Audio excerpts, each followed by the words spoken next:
দিনক দিনে অধিক বৃদ্ধি পাইছে কংগ্ৰেছ দলৰ প্ৰাৰ্থিত্ব প্ৰত্যাশী সোহৰাবুদ্দিনৰ জনপ্ৰিয়তা। সমাগত 2026 বিধানসভাৰ নিৰ্বাচনৰ দিন যিমানেই চমু চাপি আহিছে, সিমানেই 55 নম্বৰ ঢিং সমষ্টিৰ অধিক আকৰ্ষণীয় হৈ পৰিছে সকলো দলৰ নিৰ্বাচনী প্ৰস্তুতি। সকলো দলৰ সমান্তৰালকৈ কংগ্ৰেছ দলৰ প্ৰায় 20 জনৰো অধিক প্ৰাৰ্থিত্ব প্ৰত্যাশীয়ে আবেদন কৰিছে দলীয় প্ৰাৰ্থিত্বৰ। তাৰ মাজতে সোহৰাবুদ্দিনৰ নামটো সমষ্টিৰ গাঁৱে গাঁৱে বিপুলভাৱে উচ্চাৰিত হোৱা পৰিলক্ষিত হৈছে। সমষ্টিৰ সাধাৰণ ভোটাৰ ৰাইজে কংগ্ৰেছৰ দলৰ ঊৰ্ধ্বতম কৰ্তৃপক্ষক আহ্বান জনাই দলে যাতে আগন্তুক নিৰ্বাচনত সোহৰাবুদ্দিনক দলীয় প্ৰাৰ্থিত্ব আগবঢ়ায়। সোহৰাবুদ্দিনক দলে প্ৰাৰ্থিত্ব প্ৰদান কৰিলে তেন্তে আগন্তুক নিৰ্বাচনত বিপুল ভোটৰ ব্যৱধানত কংগ্ৰেছ দলে ঢিং সমষ্টি দখল কৰিবলৈ সক্ষম হ'ব। বটদ্ৰৱাৰ পৰা সৰুচালিৰ ৰিপৰ্ট, ডিজিটেল আছাম লাইভ।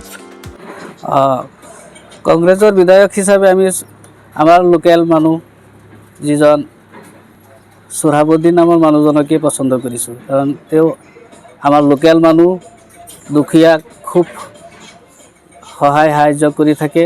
কৰোণাৰ সময়ত তেখেতৰ অৱদান আমি সঁচাকৈ প্ৰশংসনীয়। গতিকে তেনেকুৱা মানুহক আমি বিধায়ক হিচাপে পাব খোজোঁ। আমাৰ হাইকমাণ্ডে যাতে তেখেতকেই বাছনি কৰি আমাৰ আহিব লগা বিধানসভাৰ নিৰ্বাচনত ঢিং সমষ্টিৰ বিধায়ক হিচাপে তেওঁ মনোনীত কৰে। মানুহক কৰিছে, সঁচাকৈ আমি এনেকুৱা মানুহ বিচাৰোঁ যাতে যিকোনো আমাৰ দুখ দুৰ্দশাৰ কথা তেওঁ আমাৰ লগত থাকি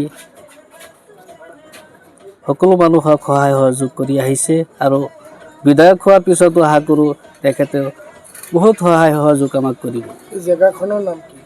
এই জেগাখনৰ নাম 2 নং কান্দুলিমাৰী, GP কান্দুলিমাৰী। আপোনাৰ নামটো কি আছিলে? মোৰ নাম মোহাম্মদ শাহজাহান ৰাব্বানী।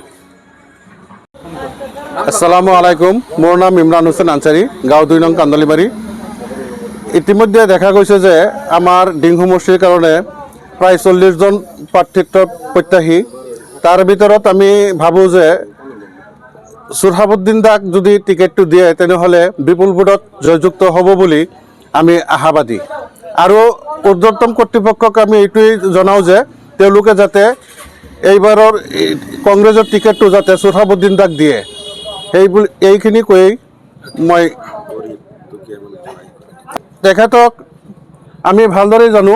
তেখেতে গৰীব দুখীয়া মানুহৰ সহায় সহযোগিতা কৰে আৰু তেওঁলোকৰ আগৰে পৰাই তেওঁলোকৰ ককায়ৰ পৰা সকলোৱেই কংগ্ৰেছ দলত লাগি আছে আগৰ পৰা, আৰু বৰ্তমানত তেওঁলোকে কংগ্ৰেছৰ নিষ্ঠাবান কৰ্মী।